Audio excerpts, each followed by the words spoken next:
Okay, this is the critical lap. This is the critical lap. Confirm. Let me alone. I know what to do. Welcome to the Critical Lap podcast. Welcome back. We're back after the break, and it's race week. Daniel, how are you? We are back. I'm doing great. How are you doing? I'm doing really well. Everything's the same over here, but it looks different on your side. You got a sweet new setup. Yeah. You know, there's been a lot of changes in my life. One is that I gave up the lease on my office, so Okay. I'm back home now. I'm home office. I'm set up here. My home was built in 1965, so like any good home from the 60s, it had a fallout shelter installed or included in the original design. So I'm down here in the bunker. I'm going to call it the internal combunker. No, the internal combustion. I was leaning toward chamber. F1 fallout shelter, but you know the Fallout Fallout 1 shelter. Yeah. I like it. How about the internal combustion chamber? That also works as well. Okay, this is because if I'm in here for too long, I do feel like I'm going to internally combust. The other thing you may notice about me that's different, this is if you're blind or just listening to us, anywhere other than YouTube, is that I am no longer congested, which I was congested for probably 2 or 3 straight months. Welcome back. Yeah, really. Yeah. Seriously. You have from now until fall allergies kick in to enjoy breathing through your nose. Since the last time we recorded, I have seen an allergist, an ear, nose, and throat specialist for ENT. And a plastic surgeon, because apparently fixing my allergies isn't going to be enough. I need some sort of you have to fix your face. I need more displacement in the cylinders of my sinuses. Okay. So he's got to go in there and do a bore out job, and then meanwhile, a plastic surgeon is going to take some of that material that he's going to carve out and restructure the inside of my nose. Wow.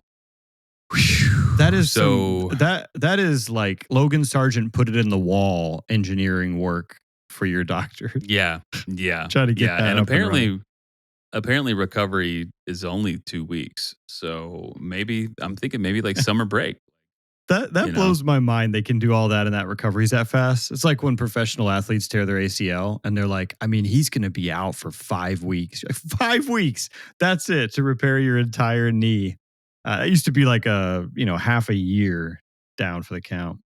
Well, yeah. Enough about me, Ruben. No, we are here to talk about. We care about your health. I thought you went to a couple of doctors and then one of them just straight up insulted you and was like, hey, while you're fixing all of the, sinus stuff, let's just fix your face. You want to... I mean, I think we could all agree. You record a podcast. You want to do something about that nose? Yeah, you've got a face for podcasts. Which would have been funnier back in radio days. If you're a fan of the Critical Lap podcast, please subscribe, leave us a comment, share with your friends, share one of our videos. We really appreciate your patronage. And we're excited. We're probably as excited, maybe more excited than you to talk about Formula One this week. So let's jump in. We're going to talk about some news. We're going to talk about storylines for the Miami Grand Prix. Daniel, I've got a new segment this time around I want to call Go for the Gap. For the Gap. Yeah, in reference to... so are we going to call this the Senna Segment? Are we going to call this the Senna Segment. Yeah. The Senna Segment. Okay. And the Senna Segment will be, where is your gap this weekend to watch Formula One? Because we've all got responsibilities and we got to figure out how to make it work. So we'll go through that. Maybe throw a nickname at the old Miami GP and do some quick figure reactions. one of those out. Yeah. All right. So let's jump in. We got some news this week. Daniel, Max Dad Mode activated or almost activated. Have you heard the news? Almost. No. How far along are we here? What's the... That's not the part they've told us. They've told us that they expect the baby on Friday. Or he will miss... Sorry, the official phrase is he will miss the Friday press days. Or the press day, I guess. Maybe that's today, Thursday. Because they're expecting the baby. So apparently, however far along they're expecting the baby enough to be able to schedule this and schedule it in advance. So it sounds more like a scheduled C-section versus a scheduled induction.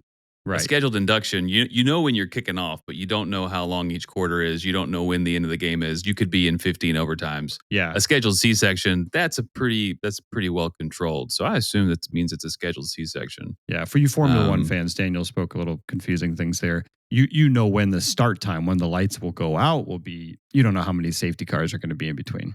So, Correct. But Could be a lot of safety cars. Yeah. Well, dad mode will be activated. I'm curious to see how much that impacts, because if you have a kid and you're a professional, football player, soccer player, or whatever, baseball player, they always interview afterward and say, do you think that's given you, like, jokes about like dad's strength, or like, has it given you more drive or something like that? And I am really curious to see how many fines Max Verstappen gets refusing to answer any questions about his child. Well, I'm wondering about his sanity, honestly. I mean, granted, like, I hope he participates in the birth of his child. I hope he's there. I hope he can at least get a picture. But having a child come into this world, and I think you know this. I realized this, when we had our first child. I didn't have the baby, guys, just so you know. Yeah. It's a lot of work for you. But it is life changing. There is a biological response or some sort of like trigger inside you that you just change. So I wonder what I cried form like a Max baby. is going to. Yeah. To be totally honest with you. Yeah. Is Max going to come back like real soft dad mode? Like, oh, I saw my baby and now I'm just going to go nice and easy around turn 1. Right. I mean, granted, plenty of Formula drivers have kids, have had kids, whatever. Right. But the day after, I mean, we're talking about qualifying for Sprint Friday, Sprint Saturday, qualifying for GP Saturday. Yep. GP Sunday. The day after, or the day of, he's going to have to be performing at the top level. Right. In the pinnacle of motorsport, in a very difficult car to drive. I mean, listen, I don't doubt he can do it. Carlos Sainz did it after losing an appendix, and arguably that's more invasive for the father. Sure. But that was a week after. Carlos had an entire, we're talking same day pretty much. Right. Because presumably if they're missing media, if they knew he was going to miss media day, there's not a lot of time in there. If they had the baby, then presumably he saw the baby and they said his jet was fueled up and he was on the way. So that's a quick turnaround no matter how you skin it. So you're saying that this happened this past Friday? No, like right now. Like he's happening. I think he's in the air right now. Oh, okay. You know what? I was thinking this in my mind. Was it scheduled? Like, are they having the baby in Miami? But I guess what you're saying is they're having it Friday or whenever it is. Yep. That far in advance. Got it. Yes. Okay. Got it. And so given the cost of European healthcare compared to American healthcare, I think Miami would be the wrong choice. So I think they're probably going to stay where they are, have that kid, and then come over here. But the other thing about European society and companies is they have pretty generous paternity leave. So I wonder if Red Bull isn't offering it to him, or wonder if the FIA might put a moratorium on their fines as a way to offer some paternity leave to Max. Hold on. So you think Red Bull sent some lackey into the room with Max Verstappen? It's like, hey, Max, we just want to talk to you about your paternity leave options. And, you can take up to like 6 months. And he was like, yeah, that's what I'm going to do. As you know, working at Red Bull comes with a suite of benefits. I'll just go over some of these with you today. And then if you have any questions, reach out to HR. I don't know that that's the way the conversation went. My guess would be that someone gave him a cigar a few hours ago and was like, congrats. Do they do cigars in Europe after babies are born? No, I would assume we kind of borrowed that, like many other traditions in America. Maybe the pilot will let him fly the plane on the way over here. Maybe he'll get some other cool perks. That's got to be another awkward conversation. Is if you're a fully trained pilot with a jet and Verstappen walks in and is like, "Can I fly it?" Max Verstappen. Yeah. Max is like, believe me, the Red Bull is more. The Red Bull's a lot more complicated. Yeah. I bet when you put your foot down on this thing, you just take off and go faster instead of losing the back end. Yeah. So That's Max big goes news. up to the cockpit. He's like, "Tell me about the laminar flow on this thing." Tell me about I'm kidding. I knew you were I'm going to say kidding. that. No. He knows what it means too. He knows what it means. Mm. I have yet to Google it. Mercedes has a new powerful alignment. Have you seen that? Nope. They have a new Lay it on powerful me. alignment with NASDAQ as a new sponsor for the Mercedes team. Yeah. So guys, in case you're more of like a, I don't know, what is it, Dow Jones, S&P? Like who competes with NASDAQ? Who is NASDAQ advertising? I'll be honest, when they said NASDAQ, and they had some standard corporate blurb that said, what an exciting company with incredible products. And I was like, products? I thought it was just a little line when I Google it that tells me like what. Well, my thing is like, okay, you want some eyeballs, right? You want your brand, in front of people. You want it associated with a big thing that's global. Right. But like NASDAQ, who's competing against you in the market? I guess, maybe is the NASDAQ not part of the New York Stock Exchange? Is it not? I don't know. I'm out of my depth here. As long, they are the best, according to Mercedes. Maybe is it the footy in London, the FTSE? What's the London Stock Exchange? Oh, I know what you're talking about. But I couldn't possibly tell you off the top of my head. So maybe this is just a finger in the eye of the London Stock Exchange because NASDAQ is saying, "Hey guys, we're in your sport. Everybody wants Mercedes a piece. Everybody wants a piece. I just immediately, I don't know about you all. Maybe as you're listening to this, you're already Googling NASDAQ to go to their website and check their brand colors to see whether it's alignment with Mercedes. And the answer is yes. It actually is not bad. It's sort of a George Russell blue. So I should have Googled this before just to know what the difference is between the NASDAQ and the New York Stock Exchange. Honestly, that's something I should know without having to Google it. But. I think the U.S. Stock Exchange, that's where you do all the work. And the NASDAQ is just the measurement of like 300 top brands or something. No, that's the S&P 500 and the Dow Jones Industrial. Brands. Yeah, but I think you're like saying like, hey, you're limited or you're limiting to a certain number of stocks or publicly traded companies. I think the NASDAQ is just like the first digital version of the open outcry stock exchange. Yep. And I'm really going to mess this up, but I think that's what it is. So I think they charge companies a fee, a small transactional fee, and probably different, trading clearing houses to do so as well.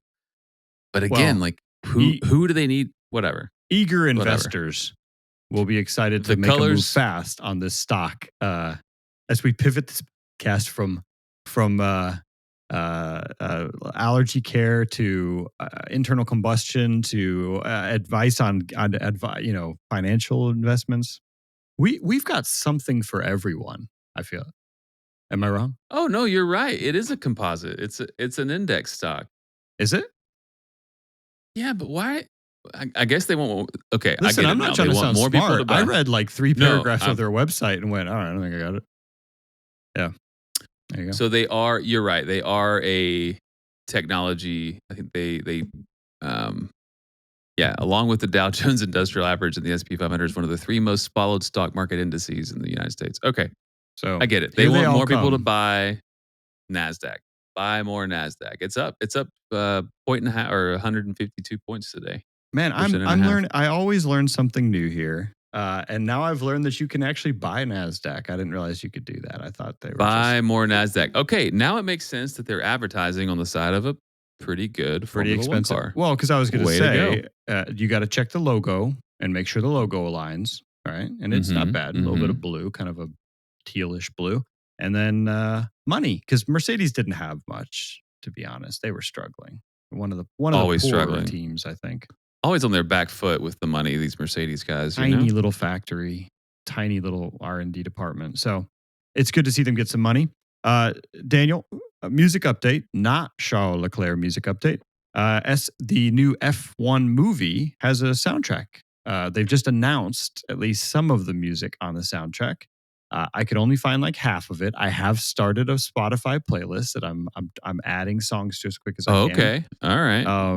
More great service brought to you by the Critical Lab here. That's right. Have you seen the list?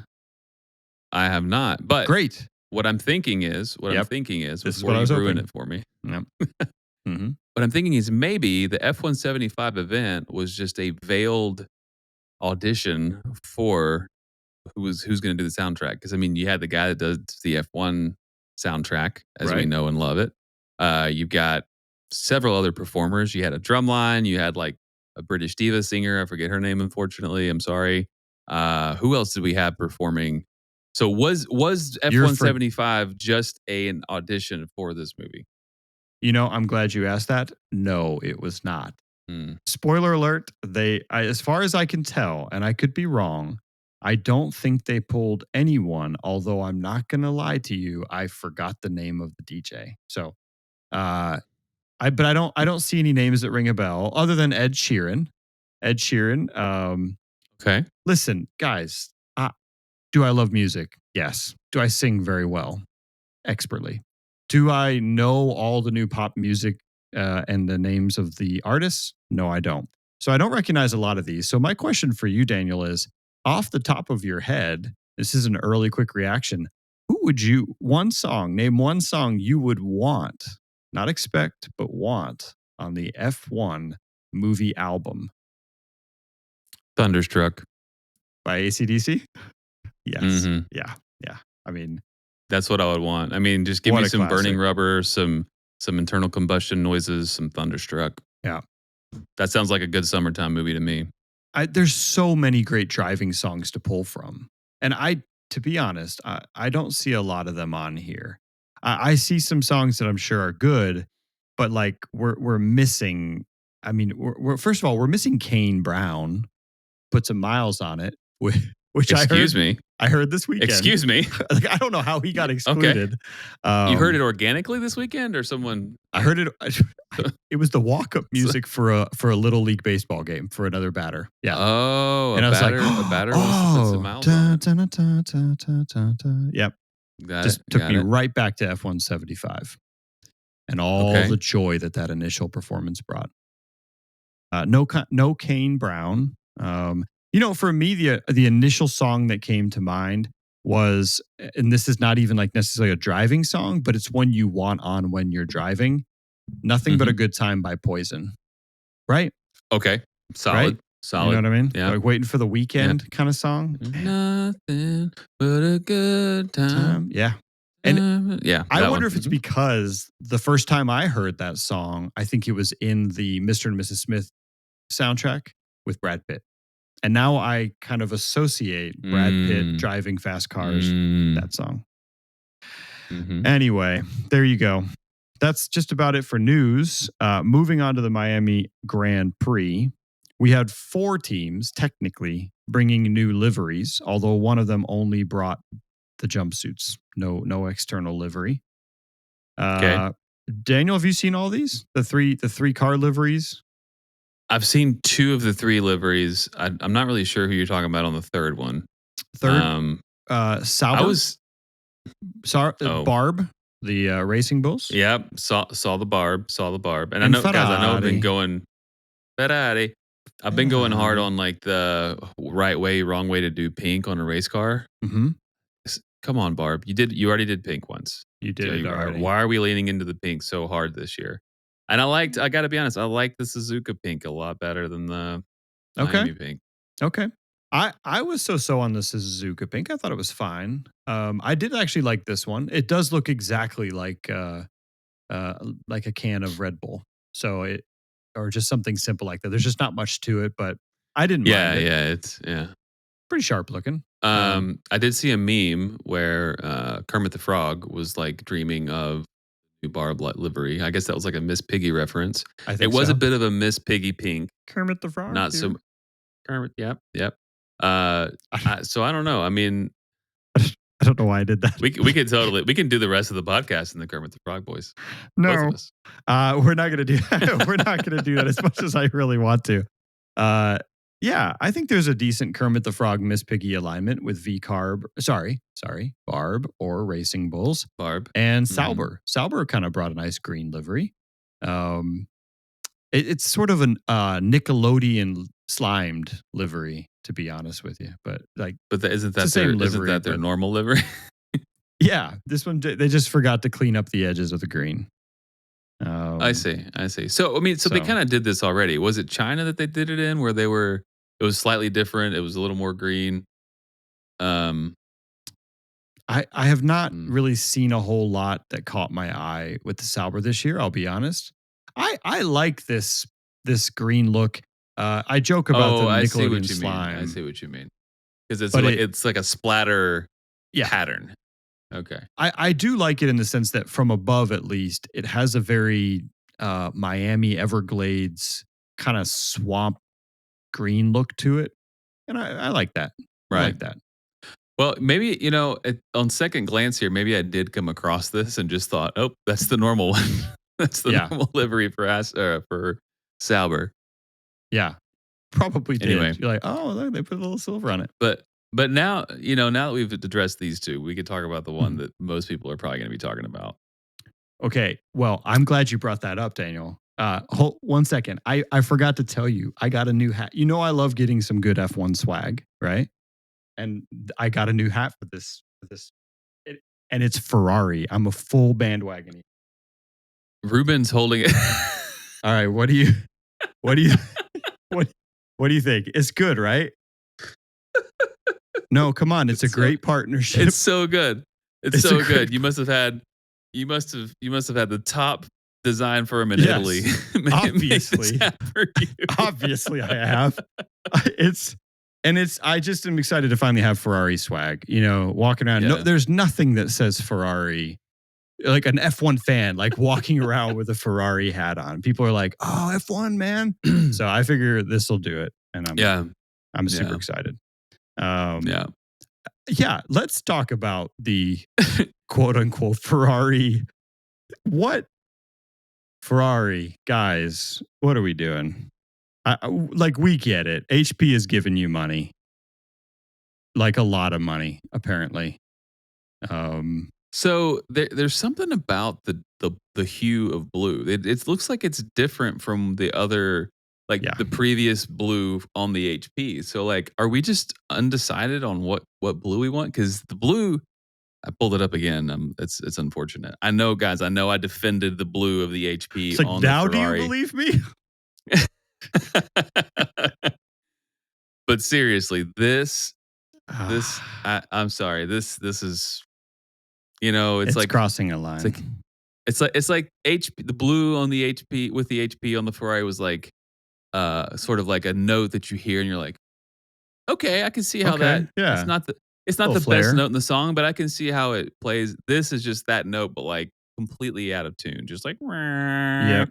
Yeah. And I don't know. There's not enough red left on this car. Here's my thought. At first I had nothing good to say about this, and then I still didn't have anything good to say about it. The longer I looked at it, the more frustrated I got. I think it finally dawned on me. Maybe they're trying to get sort of an American flag look, red, white, and blue. Really lean into that, which would have been better for Austin. If you're going to pull something like this out and go for a red, white, blue theme, bring it out at Austin, but Miami, yeah. You would have thought that blue would have been more of a pale blue or something. I don't know. I'm trying to pull up the picture of, it might have just been the driving suits that they did last year. That was a good blue. That was nice. That was a good little touch. Little blue stripe on there with the yellow and white, I think. Yeah.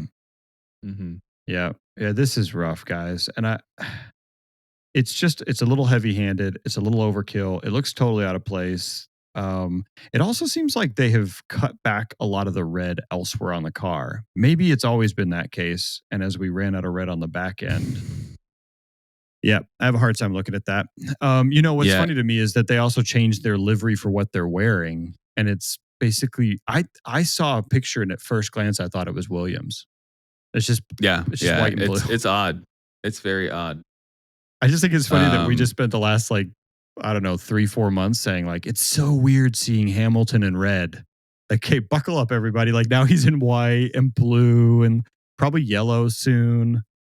Yeah, the days are gone where Hamilton only wears a black jumpsuit.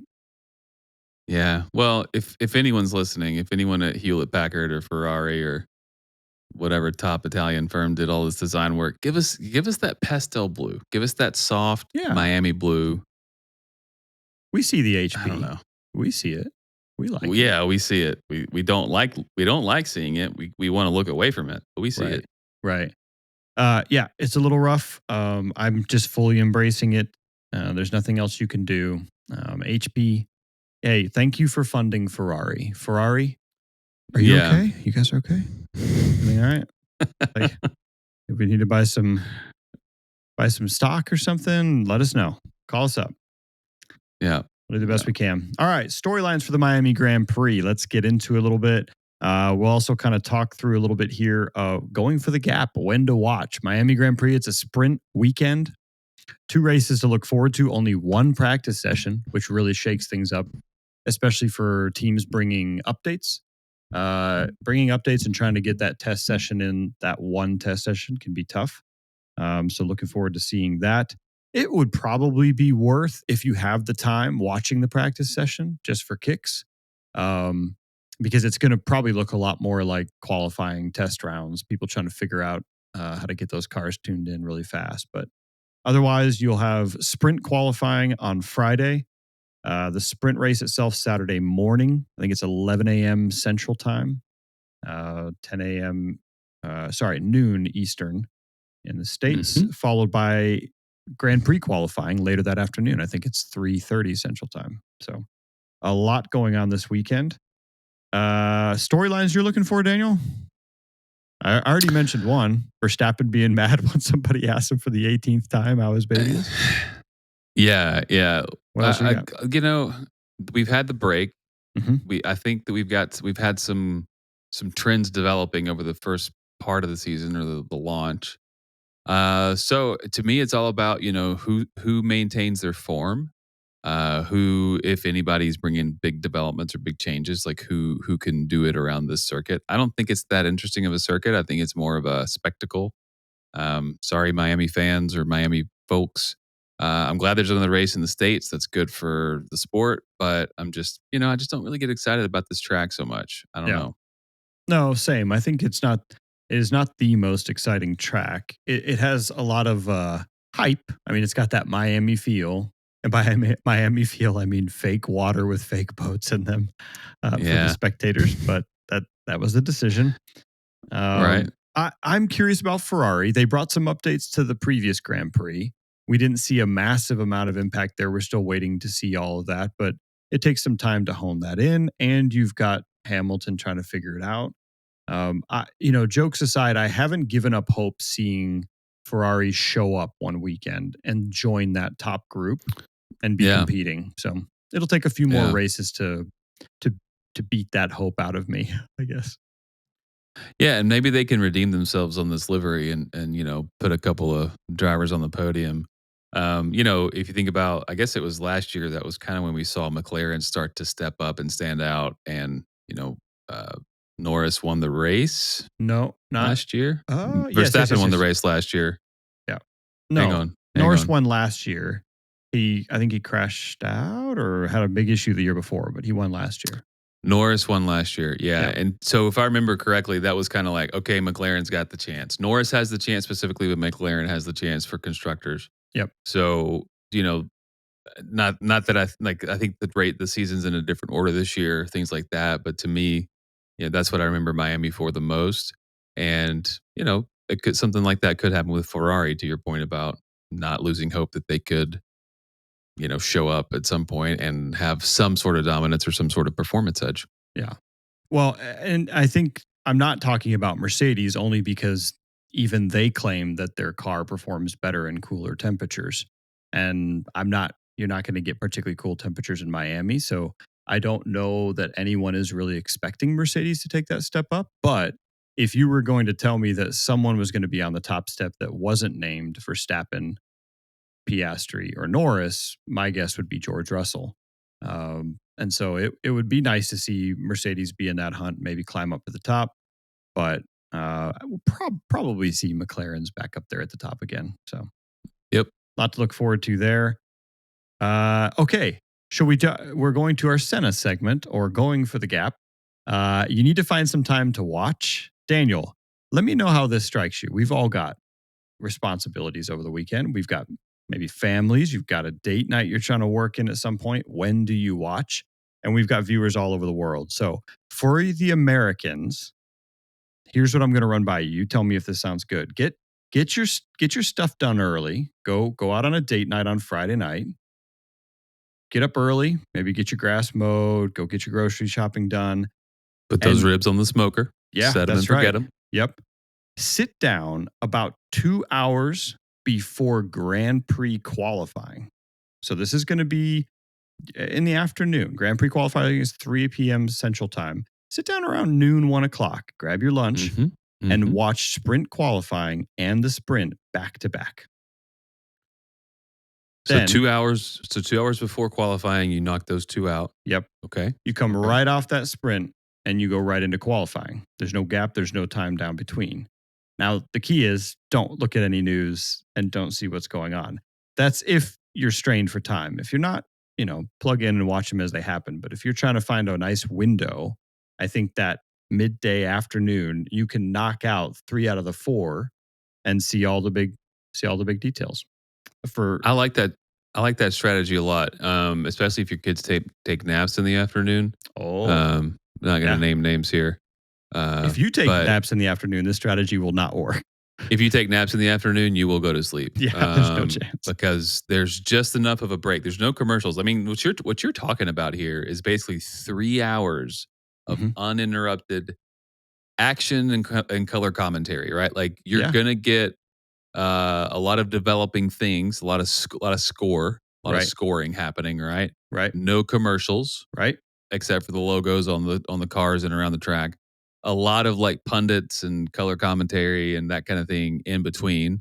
So if you don't mind that, and you don't, I prefer that to commercials. Yeah. Then you can have a really good stretch in the afternoon where you are entertained and you're not, annoyed, overwhelmed, sensory overload, whatever with the commercials. That's what I'm saying. And listen, this may not be for everybody. If you can lock in, turn on 4 screens and watch everything as it happens, and you want to be out on social media, not getting spoilers, go for it. Some of us have to explain why we're turning the TV on again to watch another Formula One thing. So if that's Didn't you already watch the race? Like, I thought that was already over. Like, one race is, but there's another one tomorrow. So make your plans. If you're in Europe, I'd probably recommend a similar strategy, but maybe just save Grand Prix qualifying for Sunday. Watch it right before the race. Yeah. And then Asia, Australia, listen, good luck. Everybody needs a good Monday pick-me-up, right? So you have an option here of just don't talk to your F1 friends until you get home from work on Monday.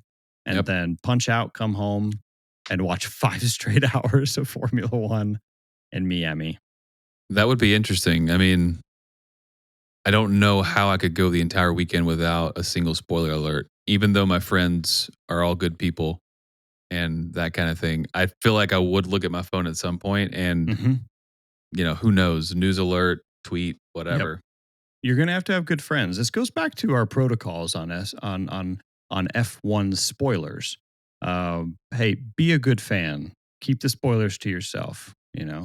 And by the way, wearing your favorite driver's shirt, looking at you, Piastri and Norris and Verstappen fans, and then when people look at you and say no spoilers, and you go, oh, and give them that look, that's a spoiler. Yeah. Don't do that. Keep those fingers in those pockets. Don't give me any weird glances. Yeah. Don't do it. Yeah. All right. So those are sort of like your gaps. If you want to go for the gap, this has been Senna Segment with the Critical Lap podcast. Make good choices and enjoy the racing this weekend. Beautiful. Daniel, I don't have a lot else. I got one little potential. This is more scuttlebutt than news. I don't want to say this is news because I can't call it fact. But apparently, the representative for one of Colapinto's sponsors has inadvertently let out that Colapinto might, quote unquote, debut at Imola this year. So just another little tidbit to give us, a little bit of that, whatever you want to call it, that drama around. It's not quite silly season. It's just but I saw it, and he was quoted as saying, "Jack, what are you doing?" Because I'm coming for your spot. Quote, Further, doing, unquote. what are you doing? Yeah, that's I don't know that that's a huge surprise. As unfair as it might seem, I think Doohan's only going to get so much leash before they finally say, okay, time's up. Yeah. That'd be exciting. I also saw some news about Checo. Yeah, did you see this? I'm excited for this. Is this just them drumming up excitement though? Like, is there anything I think, to it? I don't know. I mean, so Mercedes, excuse me, Cadillac has some sort of an announcement, or they're hyping up some sort of release, or Yep. media release on Saturday. And Checo's going to be in Miami. Somehow someone's confirmed that Checo's going to be in Miami. Those two things could totally be coincidences, but I would not be surprised if they're like, boom, Checo Perez, driver 2026. I mean, it's far enough into the year. Yep. Not that far into the year, but it's far enough into the year in my mind for people to start saying, okay, it's time to start developing the concept of next year. So like talking about things Right. that are up and coming. And, I'm sure Cadillac is just dying to, cash in on the good media, good, PR that comes with putting Right. a Formula One team on the grid. For sure. So there's something coming on Saturday, guys. We don't know if it's Checo related. We don't know if it's just, Their livery. big sponsor with the livery. Exactly. They saw Ferrari and were like, oh, now let's do it now because it can be pretty bad and people still won't criticize it next to Ferrari. That could very well be it for sure. But yeah, we'll see. I mean, would it be cool? They just landed Dow Jones as a sponsor. Like, that was our moment. Let's do this. No, that would be really cool. I saw a quote from Checo kind of saying pretty standard PR stuff where he said, still trying to keep my options open and want to get all the options on the table. Mm-hmm. But look, let's be honest. What are the options? There's not a lot of bad drivers out there. I don't think Jack Doohan's a bad driver, and he might get replaced soon enough with another great driver in the wings. So yes, do we want to see options on the table? Sure, but with the exception of giving Checo Bortoletto's seat or something like that, there's not a lot of options out there. There's a lot of good drivers in the field. There is not an obvious Logan Sargent, we love you. There's not an obvious Logan Sargent. There's not an obvious Nick DeVries. There's not an obvious pick your favorite struggling driver. Aside from maybe Jack Doohan, and some of his doesn't seem like it's entirely his fault. So yeah, I think if Checo, I think one path would be if he wanted to drive, he could easily be in any other series, World Rally, World Endurance, IMSA. I mean, NASCAR is not huge in Mexico, but I feel like there's a path there where you could bring, NASCAR. I'm sure someone in NASCAR has had the idea. For sure. Hey, let's get Checo into a car and we can sort of elevate our profile in Mexico. Maybe put a couple more races on the calendar down there or something like that. Right. I'm sure that is probably low hanging fruit for Checo. The other path, if he doesn't want to drive, is he could have a YouTube channel that would be bonkers, especially with the Mexican audience. He could do Mexican reality TV. He could do, ESPN. He could do a ton of different things if he didn't want to drive. So to me, the fact that he's just, put his career in the fridge for a minute and isn't quite here or there tells me that he's known that there's a decent option for him to be back on the grid at some point. And you might as well take your vacation and then come back in. Yeah. You might as well. Show up in a place like Miami and, throw a media party. Man, that would be a really fun weekend. So maybe that's another thing to make sure you work into your viewing plans is watch whatever update comes from Cadillac. Yeah, although it'll be hard to avoid spoilers and also keep track of whatever's happening with the Cadillac event. True. Look, it's getting harder and harder to avoid spoilers anyway. I don't know about you, but the number of times I've pulled out my phone, pulled open an app, and immediately closed it, realizing I'm about to see, somebody holding a trophy. It's a tough sport. Yeah. So anyway, good on you, Cadillac, for going through this whole thing. I saw somebody shared something with me on social media one day, last couple of weeks or so, talking about how the performance cars in the Cadillac lineup are really kind of carrying the spirit of what BMW, Mercedes used to be. Like the European rear-wheel drive, manual shift cars are kind of going by the wayside. Like they're fewer and further between, and even the distilled models or the sort of the pseudo versions of that are no longer there. I mean, Hmm. you can't really get a good balanced, well driving car that's like one notch below an M5 or an M3 anymore. You're dealing with like plug-in hybrids, or the car weighs so much that the tires just don't hold up. It's just weird things like that. Like the spirit of that driver's car is no longer there, except for Cadillac. Cadillac is still bringing that car to the market,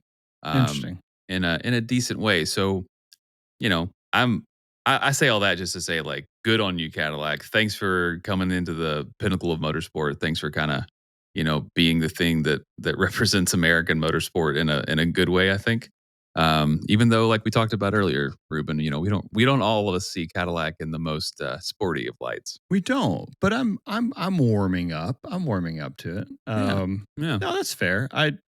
I think that'll be great, and we're welcoming them in with a Ferrari engine. They don't have to have the HP logo, so that's a good thing. Right. As well. Right. No, that's a good point. It does seem like there are fewer and fewer options besides sort of the extremes in the car world these days. You either get a minivan, a hybrid, or you pay $100,000 for a European muscle car. So, Mm-hmm.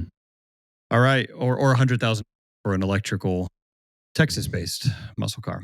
All right, quick reactions. Speaking of electrical cars, Daniel, will the 50-50 gas to electric powered F1 engines of 2026 be any good? Or are they going to be losing power on the straights? They're going to be horrible. They are going to be horrible. I mean, I hate to dog the sport, guys. I hate to be this guy, but we're really pushing it into an unreasonable space. I think we're losing the spirit of what Formula One should be. It should be the bleeding edge of technology always. And yes, like the hypercar era, where you get power from multiple different sources. To me, it's just not like, if you can't go all out all the way because of regulations, seriously, because of regulations, then I feel like we're really kind of we're chopping ourselves off at the knees, or whatever the analogy here is. Yeah, it seems like we're a little mixed up in our goals for the sport.